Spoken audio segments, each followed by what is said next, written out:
All right. Good evening. Hello and welcome to the Focus on Real Estate Salon live talk show, where we provide valuable knowledge and information on laws, regulations, and procedures. The show will be hosting different guests who are experts to share their experiences and knowledge. We'll also be looking at to know what other institutions and the government of Sierra Leone are engaged in helping to solve many problems relating to real estate issues like problems like country planning, climate change, environmental protection, and a lot more. And for tonight's very first episode, we are going to look at the aspect of buying property. And specifically, we will be focusing on guides on where to buy property in the western area of Sierra Leone. And joining me live tonight for this very first episode, I will be joined by Mr. Ismail Sheku Umar Kebe, a real estate consultant, a brokerage and investment, and also he is the head of operations at Global Salon Property and Investment Company Limited. Good evening and welcome to the live talk show. Yeah, good evening, everyone. Thank you very much for having me, Mr. Channel. All right, we are very happy to have you in our first episode to discuss this very important topic. So, Mr. Kebe, as I mentioned in my intro, we want to start our live talk show focusing on real estate issues. And for tonight, we want to specifically look at where to buy property. And this discussion will actually serve as tips and guides and revealing certain information that will help someone out there in his or her decision making in acquiring a property in Sierra Leone. Because we all know when it comes to location, people want to be in a neighborhood that feel very safe for them and their family. Also location actually represents class, lifestyle, and value. So deciding where to invest has direct link with all of this. So once actually need an idea where and why you should choose a particular location in the western area before someone has to invest. So Mr. Kebe, we want you to firstly take me through, since we are looking at where that it has to do with location. So we want you to firstly take us through on the different zones and different locations or areas we have in the western area before we go in depth of the topic. Yeah, good evening once more, Mr. Channel, and good evening, listeners or viewers. Um, um, Location, like you rightly said, has is a key component in terms of habitation. It has to do with safety and security. It has to do with the convenience of the neighborhood. It also has to do with the lifestyle of individuals or inhabitants within that neighborhood or community. It also has to do with amenities, availability of certain amenities. So all this goes with locations. And location, because it is somehow immovable or at economically, go say macroeconomic, you cannot do anything about a particular location you find is yourself. You cannot move your house except you move out of that location. So for Western area, let me just take you through since 1900 to 1960, there has been a kind of policy improvement in the Western area. When we refer to Western area, I want to specifically mention the Western area rural and that of urban as a with a specific focus on Freetown as a municipality. So from 1960, 1900, there was what we call the City Improvement Act, which actually emphasized building administration, licensing, and the titling of homes and demolition of homes. Actually, this first act policy that actually went about in terms of delineating Freetown, in terms of zoning, in terms of residential, in terms of commercial activities actually happens in 1900, where actually certain demolitions were made in order to improve the location with specificity to kind of neighborhood, whether it is commercial, central, and that of some kind of reserve entertainment area.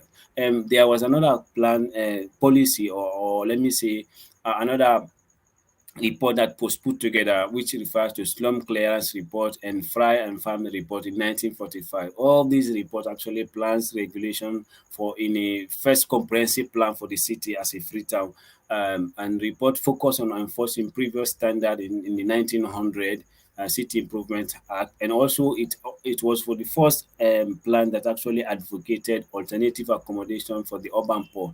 You know, when the city actually started experiencing growth and there was expansion in terms of the outcasts of the Freetown. And this plan actually meant to delineate Freetown in terms of class, in terms of economic activities, which actually gave subsequent 1940 Interim Town Plan Act, which actually led to the construction of locust houses. And these locust houses were meant for immigrant from the provinces, the interior, actually coming to Freetown. So they wanted to have this protectorate and that of the colony separate from that of in terms of income, in terms of the activity, because as the improvement of the city continue and the kind of populations and the density of the city started prevailing, so there was a need for them to act very fast. And this plan actually was the first in 1948 Interim Town Plan Act. It was the first plan that actually made a strive, which actually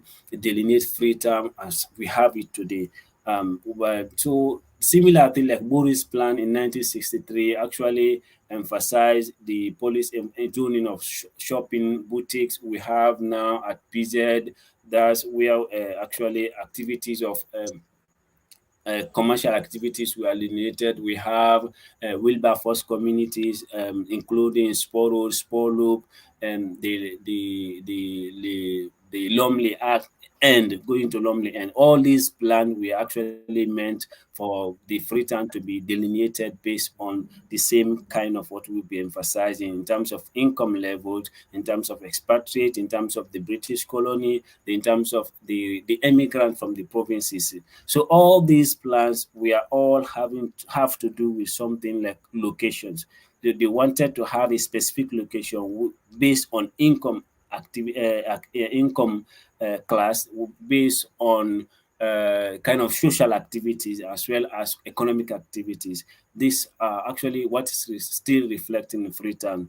And because of that, as Global Salon as an entity is not like a statutory delineation where we separate the city into zones. So we come up with in 2015 to have different zoning where we refer to Central 1, Central 2, which are already in existence. We have East 1 and East 2. We also have Far West and Far East. The essence is for us to have a clarity in terms of this kind of bucket where we have income separations, we have separation in terms of academic activity, we have separation in terms of redevelopment areas. So for this actually endeavor, we separated the city into both the west and the western area, rural and urban, into these different areas. So we start, let me say, Central 1, you look at Sakira Road going towards Pademba Road, coming back to Eastern Police. This was referred to as Central 1. Central 2 from PZ going towards St. John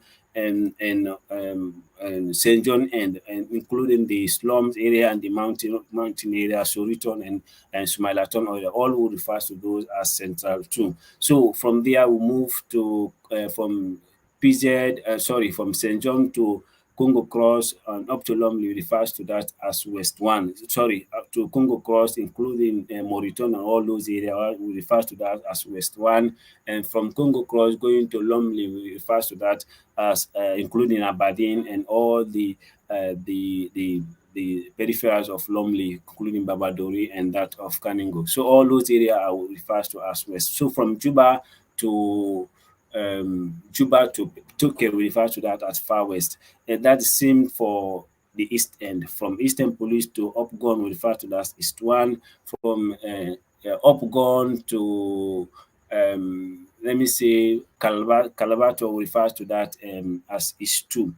Then from, let me say, from Calbato now to Waterloo, refer to that as Far East. So this is how we delineate this the city. And this delineation actually has it gives us this kind of understanding about the city in terms of socio-economic activity, the kind of people we find in those locations, in terms of amenities that are available, in terms of the construction levels, and the how planned are they, and the kind of the access to this infrastructure. So all these actually give you, in terms of valuation, in terms of investment advisory, you have an idea into what you are referring to, and this because of they have similar characteristics. So doing evaluation for properties along East One, you know what are the going values in terms of acre, in terms of talent. At the same time, in terms of investment appraisal, income, rental value, all these are necessary for us to have an understanding in terms of what we can advise our client. At the same time, our understanding about recommendations for redevelopment, as the case may be. So as the time goes, because we find out that because the city is expanding, those we refer to as is one is two, they keep changing simply because there are, for examples, the Far West, 2015 to date, there has been a significant improvement in terms of development, in terms of infrastructure, in terms of density. So, there are certain facilities that was not there because when in 2015, the light at that time, you only electricity connections, you only have them around Obu Farm, Hamilton, Mambo. So from Mambo, there was no electricity, but now electricity has extended to Sussex area, going to Bobo. Then in the Far West, in terms of redevelopment from Jue onwards to Waterloo, this has also experienced a significant improvement in terms of development, in terms of the kind of structure that are coming up. So you see, the improvement need has actually made a significant progress. So therefore, locations keep changing, and there are certain factors that might not change in terms of infrastructure, in terms of the people that lives there. At the same time, in terms of socio-economic activities, and because the Far West and the Far East actually attract a significant foreign populations, so you cannot have that significant changes or major changes in terms of the lifestyle. Then Aberdeen has also grown so much that in 2015 to date, there has been significant improvement, a considerable advancement in terms of infrastructure, in terms of economic activity. So all these need understanding in terms of investment advisory. When you want to decide to buy properties in the Western area, you need to have let me say, an updated understanding about what is happening in those different zones. So as an investor, I would also recommend for you to have these understanding and how they have been changing and how this would have an effect in terms of your investment value, in terms of your income and your return on investment, as the case may be.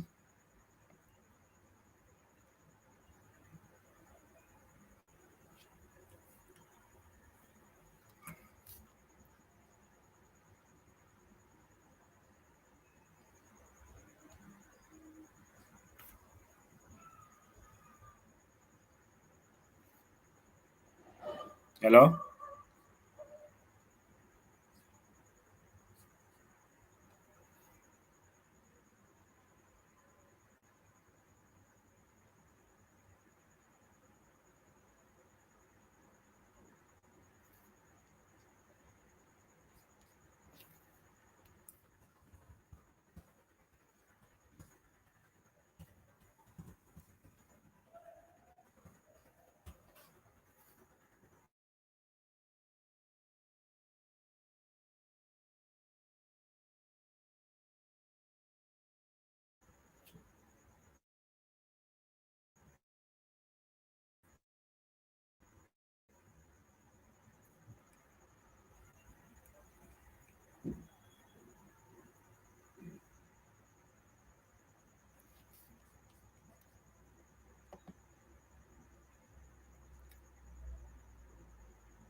Hello, Mr. Kebe. Yeah. We so sorry. We are seriously having internet issues here, but I'm sure it's Um, been solved now because I have to change location and all. So let's just see how best we can continue and see because we've already looked at the different areas, the different locations that we have in the Western area. So as you just highlighted earlier, that all of these locations being mentioned, they are being highlighted by Global Salon Property and Investment Company Limited. So, Mr. Kebe, after looking at all of these locations, now one might also want to know some of the futures because we've already highlighted these different areas and zones as well. So let us now look at the futures or the economic lifestyle of all of these areas being listed, because with this being helped listed above, showing the features of the different areas, the economic lifestyle, I'm sure this will also help to guide someone on where exactly he or she would like to buy property in the Western area. yeah. Thank you very much. Before I go to your second questions, I also want to reiterate the delineation actually we propose as a company. It is not a statutory regulations, whether it is something municipality supported. It's just a form of our own understanding as to how best we can actually grasp a better understanding about the community as a free term, as well as how we can actually use those data in terms of our work and serving our client better. So these different locations we have actually identified as a economic zones based or residential zones. If you look at Central One, which actually hosts the economic activity of the entire city, or let me say the country as a whole, where you can have shop stalls, you can have shop front stalls, as well as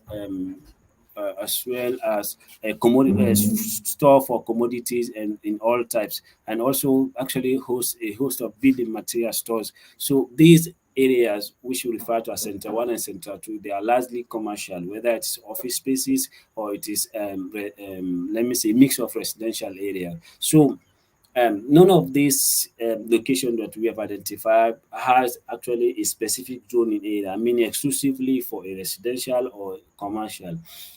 Like the plan actually proposed, the 1948 63 Boris plan actually proposed for this for it to go that way, meaning when you go to the downtown center of the city, it used to be Wilberforce Street, Second Stephen Street, going towards like to Boston Street. All those areas were delineated purely for commercial area, and for our understanding, it was also actually illegal for any activities in terms of otherwise other than it has been delineated to occur in those locations. So it was, and even the government at that moment has to destroy or relocate certain residential activity that were happening before the plan actually was put into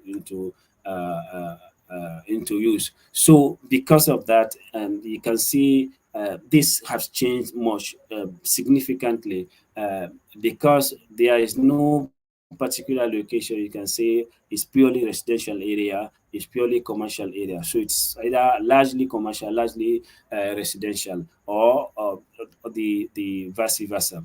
Then again, the Central One and Central Two also has a mix of commercial, mostly on the main roads, Kisi Road, Mountain Court, and Fobe Road. All these areas we refer to as East One actually has both commercial activities, but it's largely residential area, and the commercial activities are mainly done on the main road that I've mentioned. Then on the peripheral or the access road across these streets actually have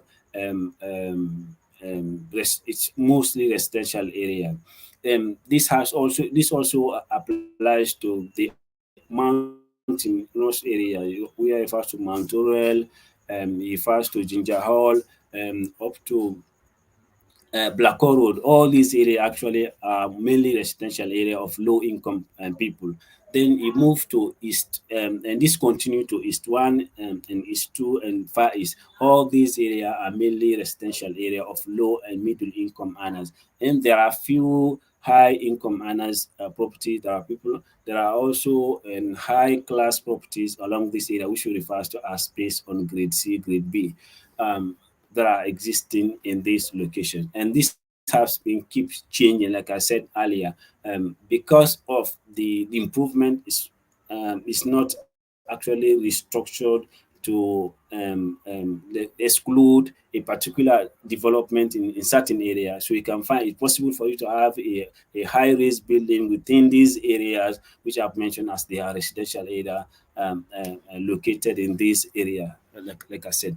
Then when you move to Central 2, from Wilber PZ to that of St. John, along Kintom, then going towards PWD areas, Marathon, all these areas we refer to as Central 2.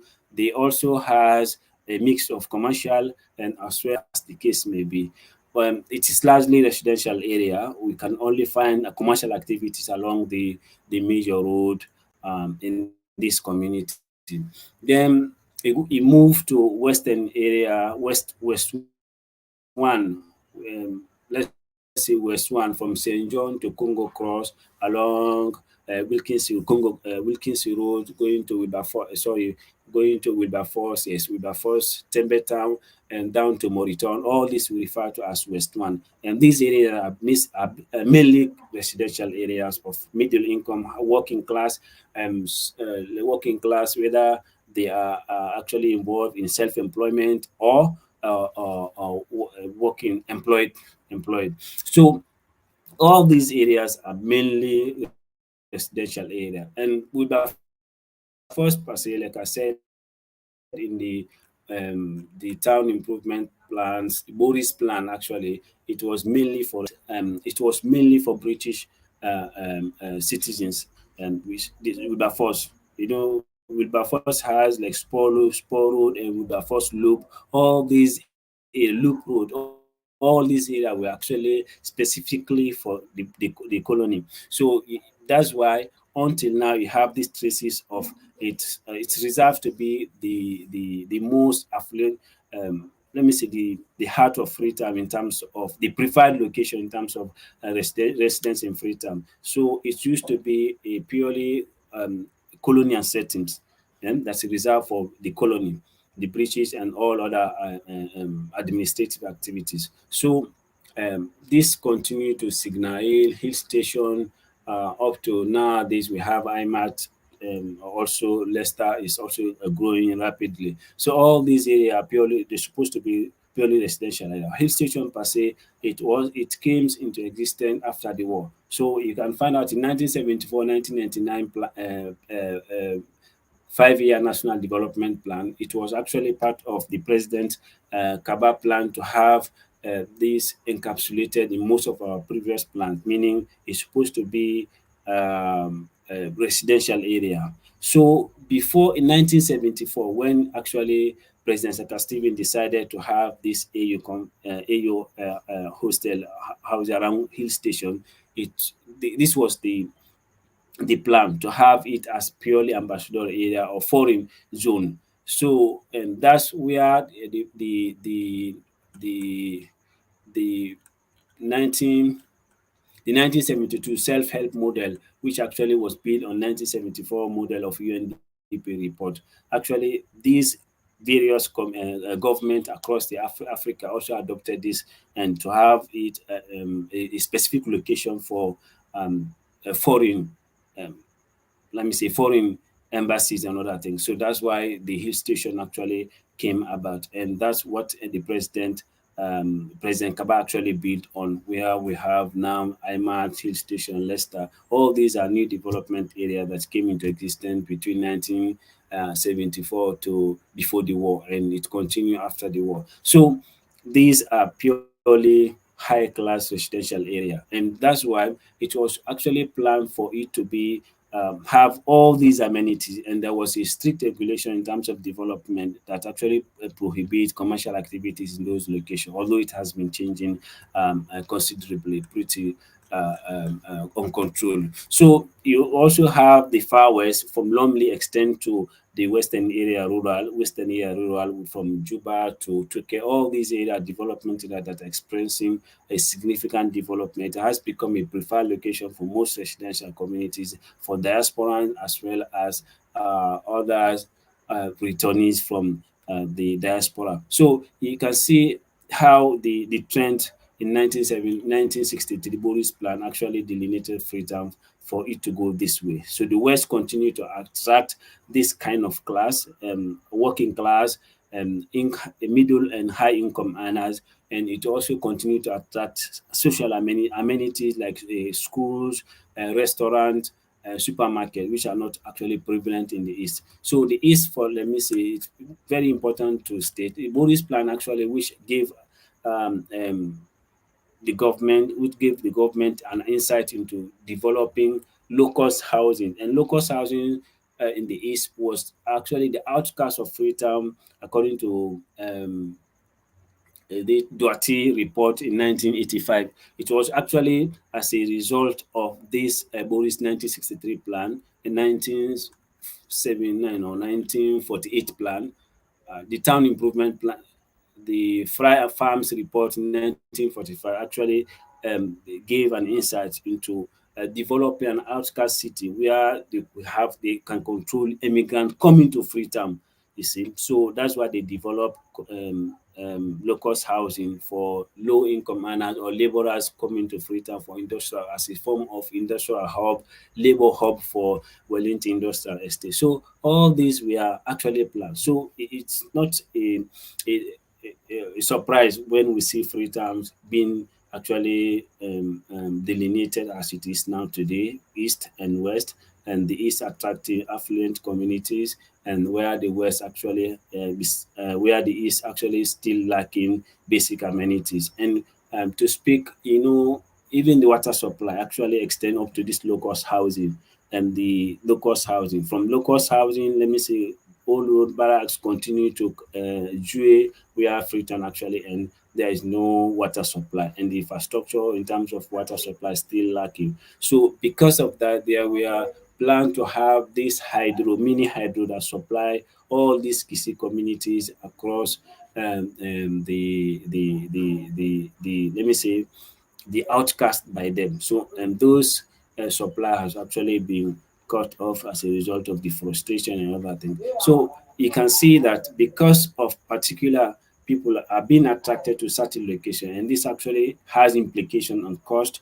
It has implication on the socio-economic activity of people, and it also has effect on the value of properties within that location. And then it also has effect in terms of the infrastructure available in these locations. So the city location, it's very important for us to know. Delineation is very important for us to know as an investor. So by knowing these factors, your objective as an investor, whether or as a citizen wanting to actually construct properties in terms of locations, you would want to consider: do you prefer safety and security as a paramount? Do you consider buying from Dovecourt or some other local market, or do you want to shop in a supermarket or restaurant?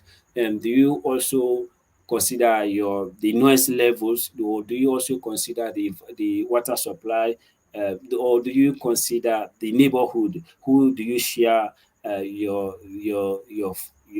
me say, your house fence with? So these are all factors why it is necessary for us to know where to buy property in the western area of Freetown.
Hello, Maj.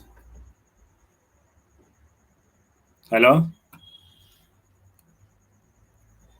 Yeah, like we are discussing where to buy property in Freetown, in the Western area per se, and we have actually discussed areas how Freetowns we come to have this West and East as a delineations of the city. And we also discuss the effect of these delineations having West and the East, and having these locations based on economic activities and their implication in terms of security, in terms of safety, in terms of the socio-economic lifestyle of people, and they are also effect in terms of value, and which we are coming to discuss how that has affected prices of properties and income on rental income. So all these are factors very, very, very much significant for you to understand as a will be Freetown residents or residents if or or any in any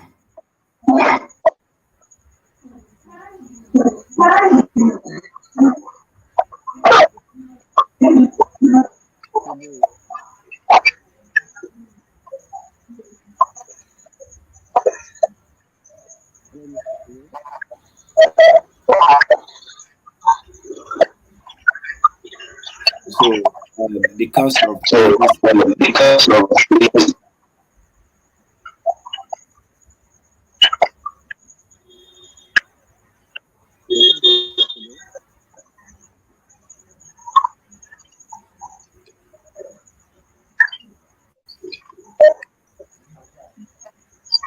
So you can see that. So you can see No.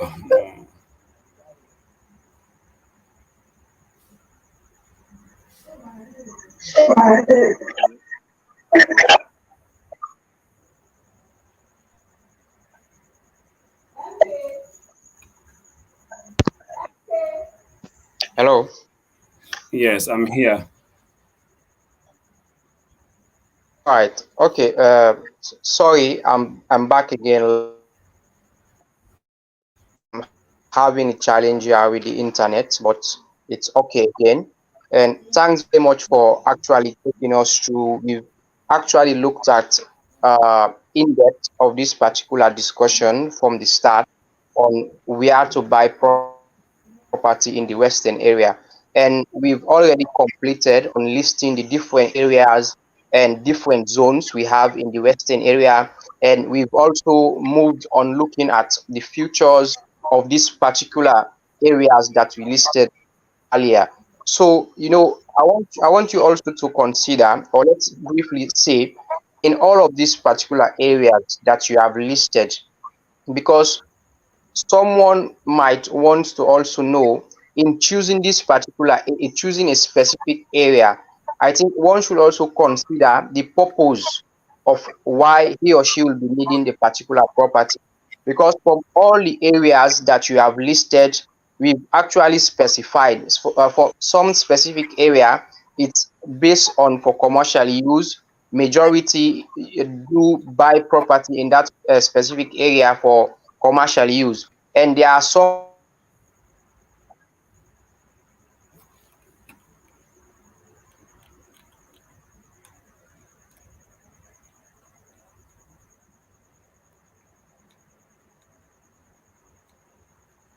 that Yes, in the like western area all right. clarified, Yes, then it will actually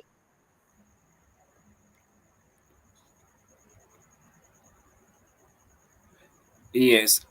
In terms of objectives, yeah, it's very important. That's the first decision every uh, investor, real estate participant, or citizen wanting to own properties in the Western area, including urban or rural. You would have to consider your objectives, and your objective actually go in line with your economic power, your economic ability to actually own property in your own specified community or location or zone. So because you have this residential text wherein you want to live in an environment where you feel you're safe, your children are safe, your family member, you don't have to worry at night as to whether for theft and other bulgery, or you don't want to actually be in a location where you would have to be skeptical whether returning home late or not. So if that's your objective, you want safety and security. That's is number one. Number two, you also have to consider whether you want commercial property and what's your targeted income you are looking at. When you do want your investment to recoup your cost of investment to recoup and or pay back, then you also want to consider in terms of the neighborhood, which kind of school you want your children to go. These are very important if you are considering residential. Then you're distant from a workplace, so it's very important. If you live within the western area, rural, let me say Waterloo, or you live at Godrich and you have your business place or office place in the center of town, so you will have to also consider your alternative route coming to work and going back. So all these are factors as objective one would actually want to put forward. And if you are living outside of Sierra Leone, diaspora, where would you want to reside when you return home or when you come for vacation? So all these factors, when you're coming back, what would be? Would you want to live around your neighborhood or you want to live around friends and family? Then all these are factors you actually need to consider. It is not about hard and fact rule, but the guide is your objective in terms of investment and your objective in terms of residential are different. Then there are also recreational centers in Freetown, like you have the beaches, you have the entertainment centers, you also have supermarket, restaurant that are actually along the major road in Freetown, which are not very common in the east. So if that also is a concern, then you would have to consider the west end of Freetown. Then if you have interest in terms of beaches and other things. And the closest beach to East End is Aberdeen. Yes, Aberdeen and Lumley Beach. Then going forward, you have along the western area, around the peninsula, you have the Mama, took going forward to Bobo number two, and Laka. All these are areas that have public beaches. So these are all objective you actually have to put on the table if before deciding. But we cannot advise. It has both pros and cons. The pros for one could be a cons for one for the other. But if your objective actually call for safety and security, nearness to amenities, then definitely the West should be a concern. Then, but if you don't mind the noise, you don't mind the lack of these amenities, or you're also comfortable with being around neighbor, friends and family, if you come from the East End, then why not go for East End? Then the most important thing, the price, because the development costs most time are the same. Maybe there is not much different in terms of value of construction. The what you buy cement in the east might not be significant different from how it costs in the west, but the value of the bare land, the value of the outlay or investment or the deposit. Definitely, if you want to buy property in the west end, your deposit, you have to consider your deposit, because a plot in the east, a plot in the west can even purchase two or three plots in the west end. For example, properties along Godrich, from Godrich, all other location around Godrich to number two, all these areas actually cost more, if more compared to how it costs from Due to Waterloo.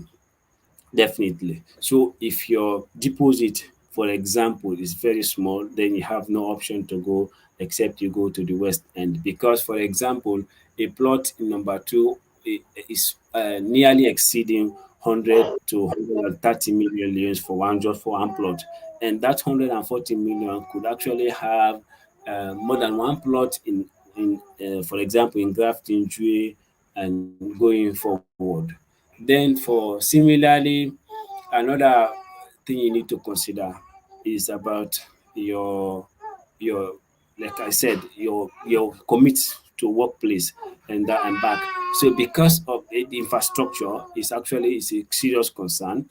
Um, eh, you can see that the road network from Calabaton to the dead east over to far west to Waterloo is so much engaged, and the alternative route to the town is sometimes very very much strenuous, and you find because there is not much alternative route to coming to work and back.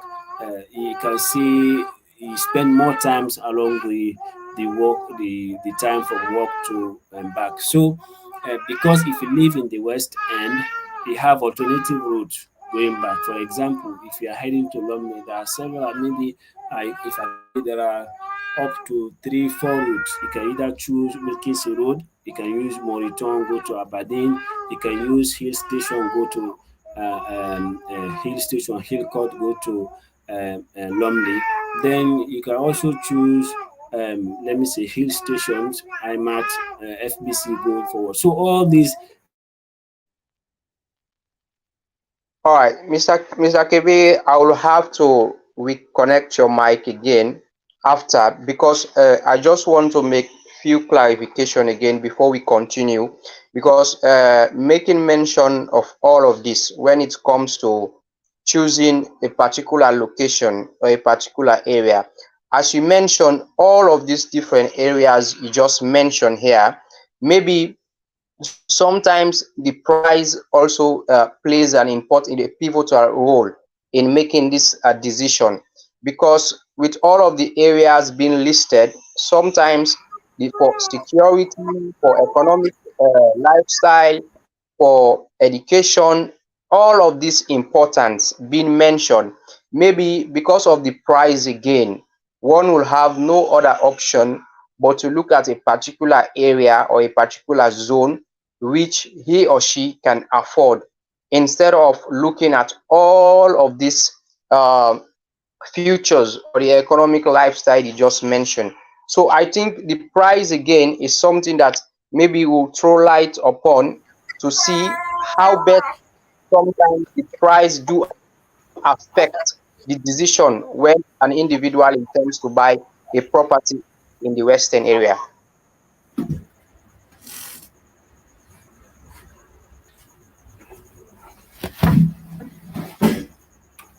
Yeah, Hello, Mr.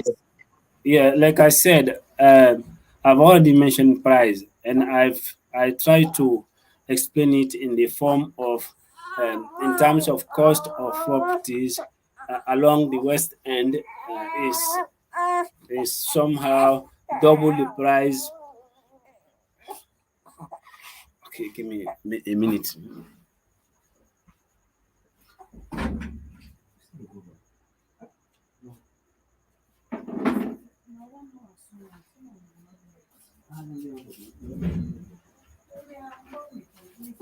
Hello. So, sorry.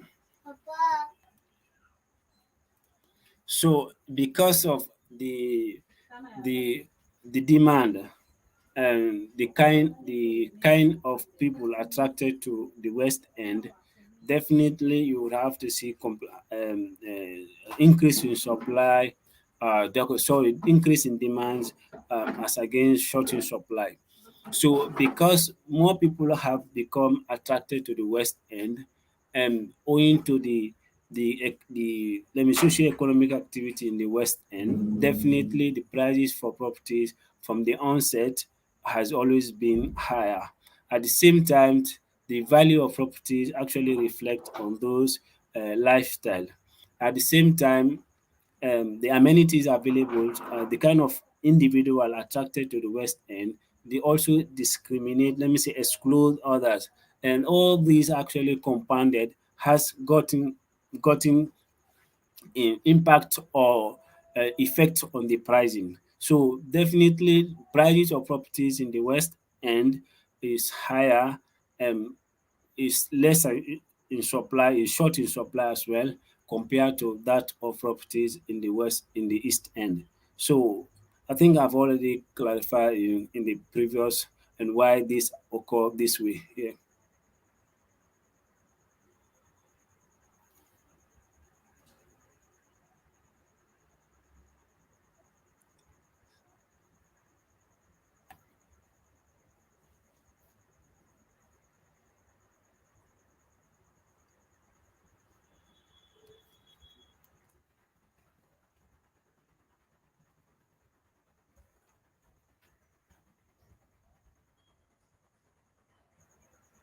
Okay.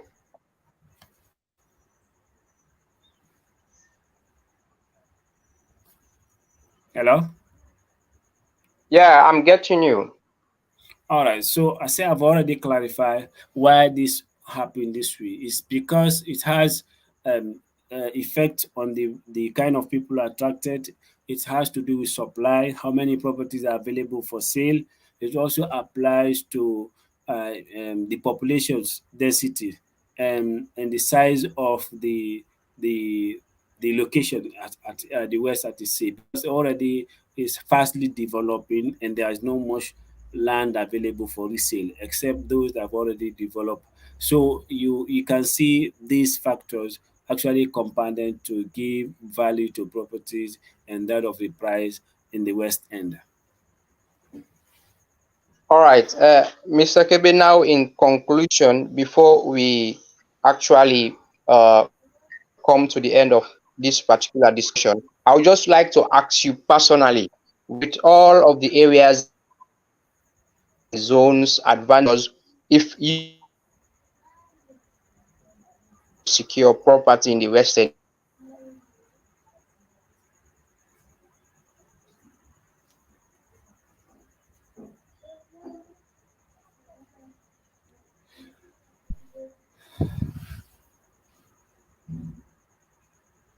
Hello? Yeah, I was asking, I don't know if you get the question clearly. No, no, I missed most of what you said. All right, I was saying, in as much as we are now in the conclusion aspect of the discussion, I just wanted to ask you personally, with all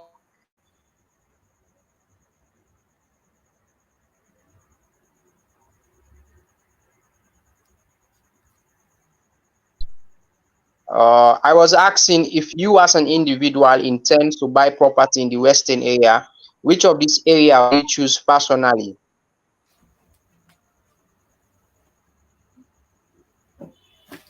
Yeah, like that one, you don't have to be specific in terms of recommending for. It has to be guided by individuals' objectives. So, if your objective is this directed towards economic effect of your property, you want a high return for your property. You want to put out it. You want to put it out for rent. You want to buy and resell. So, I would say because of that, then the tendency for you to buy property and resell in the center or central one, central two on the west one and west two is very high because there is huge demand, like I said, and short supply. So because of this, so it might be favorable for someone to buy properties for resale in the west or center or central one or two. But as well, if you're just a starter, you want somewhere to reside, then why not go for where you can, where you are capable? Because you look at the deposit, like I said, the construction cost might not be significantly different, but however, the deposit for properties, what you pay for the bare land is actually high in the west. So if you cannot afford any properties along the east and the west end, then why not go where you can afford? So it's based on your situation, then I would have to recommend.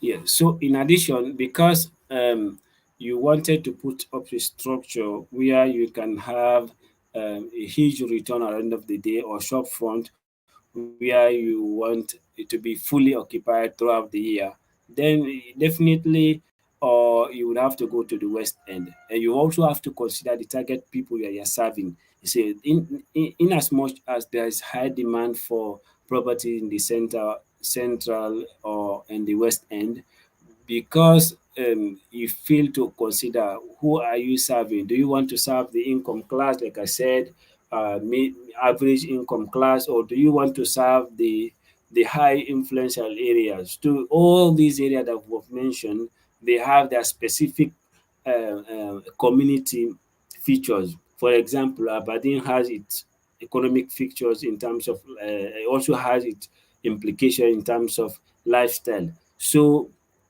then hill stations, Leicester, Gloucester, all these areas has lifestyle and socio-economic implications. So then if you also want to consider the Godrich and the Peninsula and from Juba to Turkey, all these areas in terms of the kind of structure you put, whether it's an apartment, 1, 2, 3 bedroom, whether you want to let it furnish or whether you want to just buy, build, and resell. So all these factors you would have to consider, they actually sum up for the kind of decision we would advise as a company or as an individual.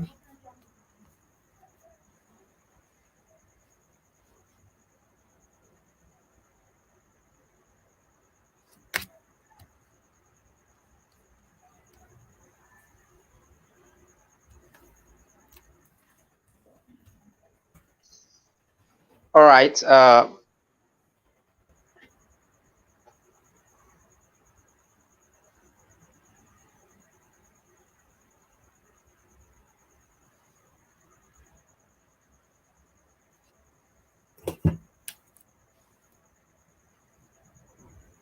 The discussion actually surrounds on, highlighting the different areas that we have in the western areas, their futures, their economic lifestyle, their advantages, or why should actually one choose a specific location.